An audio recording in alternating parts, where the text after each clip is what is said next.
Matching நிக்கும் எல்லாருக்கும் baby. இந்த மாதிரி நேரத்துல தான் தெளிவா நிதானமா முடிவு எடுக்கணும். சரக்கு இருக்கா இல்ல வாங்கணுமா?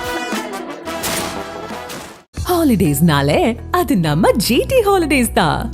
GT holidays, South India's #1 travel brand. You know you are special when you're with GT holidays.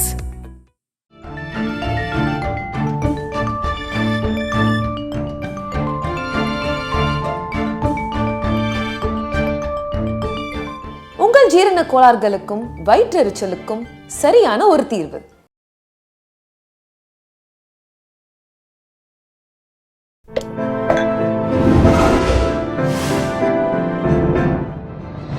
Sai Vichitra.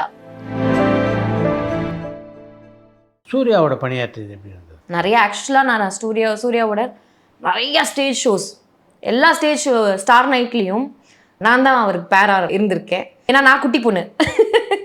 So அவங்க 2 பேரும் ஜோதிகாவும் சூர்யா லோ போட போது சேஃபஸ்ட் கேர்ள் வந்து காயத்ரி தான். இந்த குட்டி பொண்ணோட ஆடிட்டு உனக்கு பிரச்சனையே கிடையாது அப்படின்றது தான் இருக்கும்.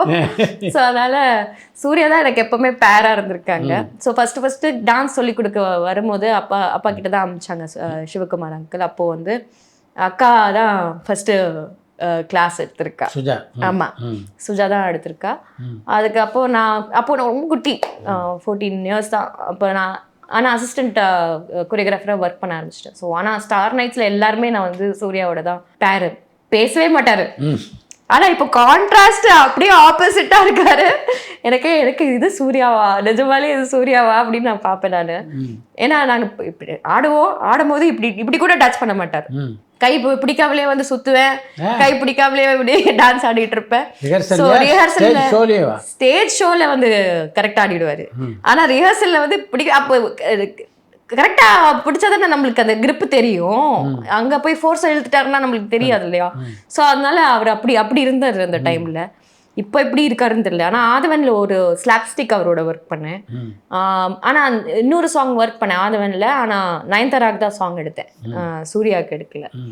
ஆனால் கம்ப்ளீட் சேஞ்ச் இருந்துச்சு. நான் வந்து அவர் ஆக்டர் ஆனதுக்கப்புறம் ஷூட்டிங் ஸ்பாட் போய் பார்க்கும்போது அந்த சூர்யா டிஃப்ரெண்ட் ஃப்ரம் நான் ஷோல வந்து நான் கூட பார்த்த சூர்யா வேற. டிஃப்ரெண்டாக இருந்துச்சு, ப்ரௌடாகவும் இருந்துச்சு. Yeah is doing great job அப்படின்னு தான். டெடிக்கேட்டடாக அவர் வந்து இந்த பாடியும் அவர் எப்போ ஏற்றணுமோ ஏற்றுறாரு, எப்போ இறக்கணுமோ. Handsome person, no doubt. அதெல்லாம் வந்து டெஃபினெட்லி அவர் ஃபஸ்ட்டு வரும்போது ஆட தெரியாது அவளுக்கு. அவர் சூப்பராக ஆட மாட்டார். ஆனால் அவர் வந்து அதுக்கப்புறம் அவர் குரூம் பண்ண விஷயம் வந்து ரொம்ப அற்புதமாக இருந்தது. அப்படி குரூம் பண்ணிக்கிட்டாரு. ஹார்ட் ஒர்க், அந்த ஹார்ட் ஒர்க் வந்து சூர்யா கிட்ட நான் பார்த்தேன் நான். அதே மாதிரி தனுஷ் சொல்லலாமா? தனுஷ் வந்து ஆல்ரெடி டேலண்டட் சார். அவர் வந்து இன்பார்ன் டேலண்ட் இருந்துச்சு அவருக்கு. கிஃப்டட் சைல்டு தான் நான் சொல்வேன் நான். அது எல்லாருக்குமே டக்குன்னு வந்துடாது. அது ஒரு கிஃப்டட் சைல்டு. அவர் வந்து பார்ன் டேலண்டட். ஆனால் பிரதர் வந்து அது கரெக்டாக யூஸ் பண்ணிக்கிட்டாரு அப்படின்னு தான் நான் சொல்லுவேன்.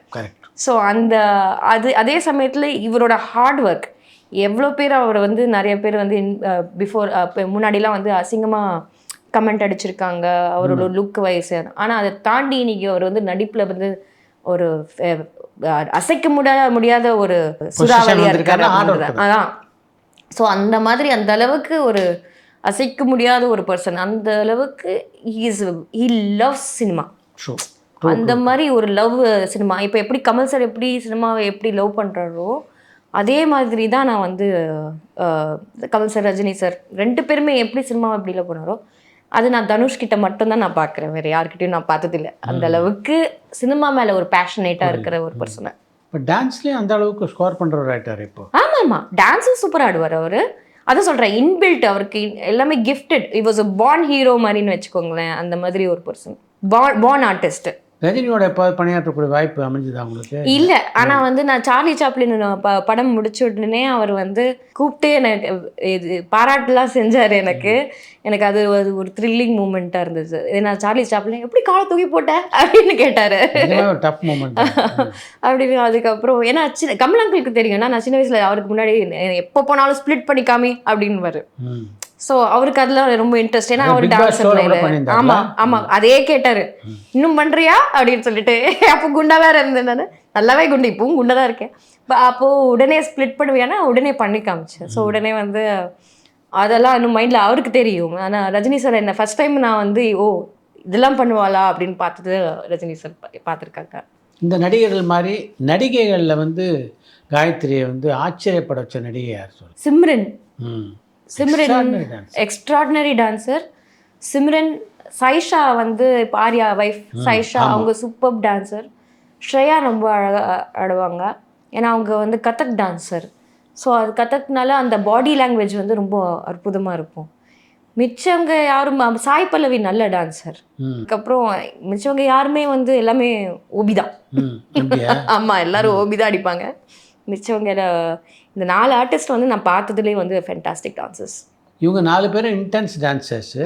இது தவிர டான்ஸ் சில பேர் வந்து முயற்சி பண்ணுவாங்க, வராது. சில பேர் முயற்சியே பண்ண மாட்டாங்க. ஆமாம். அப்படி யாரெல்லாம் நல்லா முயற்சி எடுத்துக்கக்கூடியவங்க? அட்லீஸ்ட் முயற்சி எடுக்கக்கூடிய ஆளுங்க யாருன்னு பார்த்தாச்சுன்னா, நான் டான்ஸ் நம்பர்ஸ் பெருசாக இங்கே ஒர்க் பண்ணல சார். அமலா பால் நிறைய முயற்சி எடுப்பாங்க.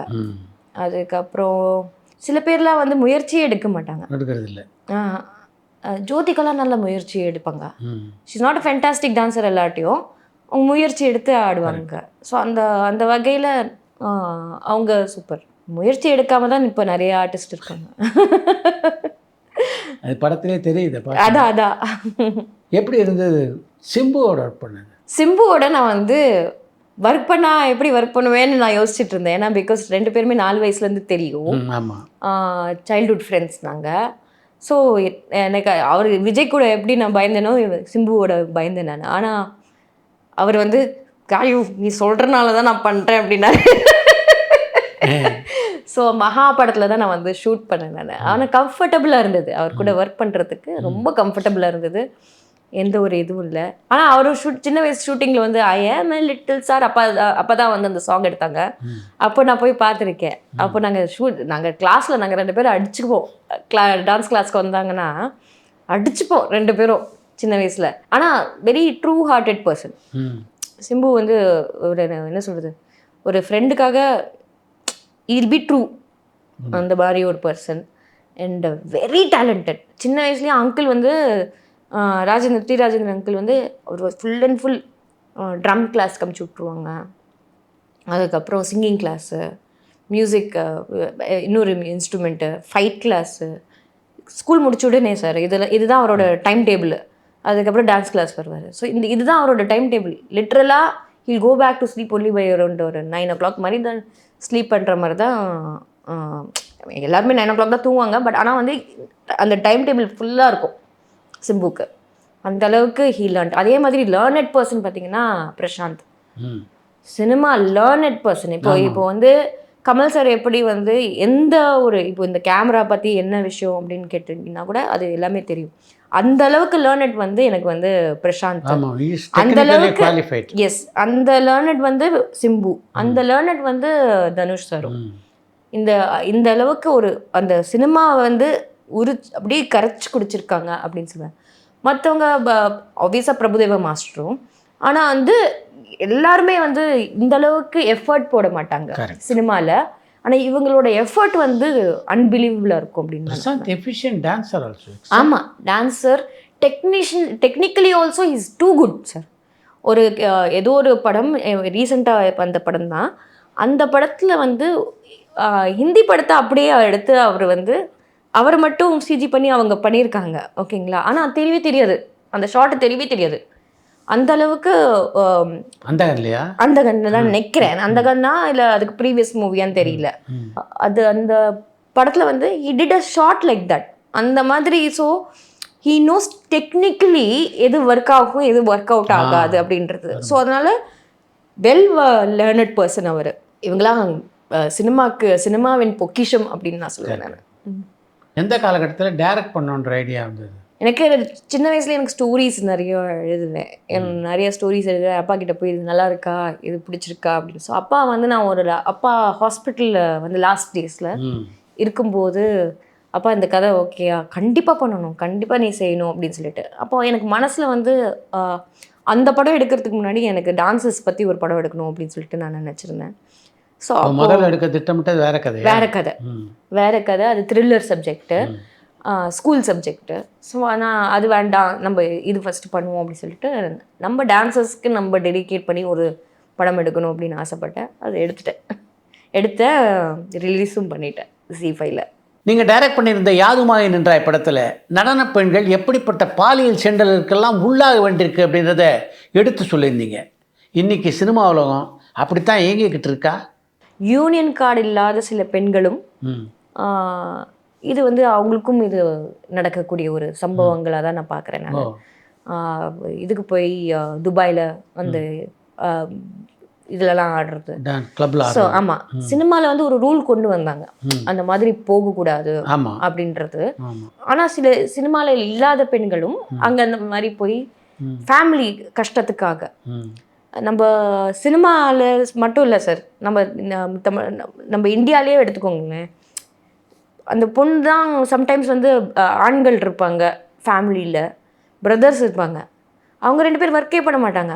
ஆனால் அந்த பெண் தான் வந்து போய் ஒர்க் பண்ணி பிரெட் வின்னராக இருந்து அந்த ஃபேமிலியை காப்பாற்றக்கூடிய ஒரு சூழ்நிலை வந்துடும். She'll be push to go work. அந்த மாதிரி கடன் நாளில் அந்த மாதிரியான சுச்சுவேஷன் வர்றதுனால இந்த மாதிரி நிறைய ஏகப்பட்ட இடங்களில் வந்து நாட் ஓன்லி இந்தியா, மற்ற கண்ட்ரீஸ்லேருந்தும் வந்து அந்த மாதிரி இது இருக்குது. ஸோ இது வந்து ஒரு கர்ஸ் ஃபார் விமென்ஹுட் அப்படின்னு தான் நான் சொல்லுவேன். நான் அது வந்து சில பெண்கள் வந்து இந்த சினிமாலேயும் சரி, அவங்க ஃபேமிலிக்காகவே வாழ்ந்து அவங்க ஃபேமிலிக்காகவே காசு சம்பாதிச்சு, அந்த பிரதர்ஸ் 2 பேருமே லேசியாக இருப்பாங்க, அப்பாவும் லேசியாக இருப்பாங்க, எதுவும் பண்ண மாட்டாங்க. ஆனால் அந்த பெண்ணை நம்பி அந்த இது போயிட்டு கடைசியில் அந்த பெண்ணையும் அப்படியே விட்டுருவாங்க. அந்த பொண்ணுக்கு ஒரு பிரச்சனை வரும்போது அவங்க ஃபேமிலியை செட்டில் பண்ணி முடிச்சதுக்கப்புறம் அந்த பொண்ணுக்கு ஒரு ஃபேமிலி, அந்த பொண்ணுக்கு ஒரு லைஃப் செட்டில் ஆச்சா இல்லையான்னு கூட அவங்க பார்க்க மாட்டாங்க. அதுக்கப்புறம் அந்த பொண்ணு அப்படியே அம்போன்னு விட்டுருவாங்க. இது முக்காவாசி ஃபேமிலிஸ்க்கு இது நடக்குது, நாட் ஓன்லி இன் சினிமா. இது வந்து என்டையர் விமன் சொசைட்டிக்கே இது நடக்குது அப்படின்றது தான் நான் சொல்லுவேன். நான் அது சேஞ்ச் ஆகணும். ஏன்னா பெண்கள் வந்து இந்த மாதிரி பயன்படுத்திக்க கூடாது. அவங்க அவங்களோட லைஃப்பை பார்த்துக்கணும், அவங்க செக்யூர் பண்ணிக்கணும், அவங்க அவங்களுக்காக ஒர்க் பண்ணணும், இன்னொருத்தரை லேசி ஆக்கக்கூடாது ஃபேமிலியில் அப்படின்றது தான் நான் சொல்லுவேன். அந்த படத்தை டைரக்ட் பண்ண அனுபவம் உங்களுக்கு கற்றுக் கொடுத்த விஷயம்னா எதை சொல்லலாம்? எல்லாமே நான் பண்ணேன். அதில் ஆக்டும் பண்ணேன். ஆமாம். ஸோ டைரக்டும் நான் பண்ணேன். ஸோ உட்காந்து நான் வந்து ஸ்கிரிப்டும் நான் தான் பண்ணேன். உட்காந்து நான் அங்கே போய் எடிட்டிங்கில் உட்காரதா இருக்கட்டும், ஸோ அது வந்து லிட்ரலாக ஒரு 9 months பேபி மாதிரி ஒரு குழந்தைய எப்படி வந்து பெற்றெடுக்கிறாங்களோ 10 months அந்த உடம்புல சுமந்து இதை பண்ணுறதோ, அது நான் லிட்ரலாக ஈச் அண்ட் எவ்ரிதிங் நான் பண்ணியிருக்கேன் அப்படின்னும் போது அது ஒரு வெரி குட் எக்ஸ்பீரியன்ஸாக இருந்துச்சு.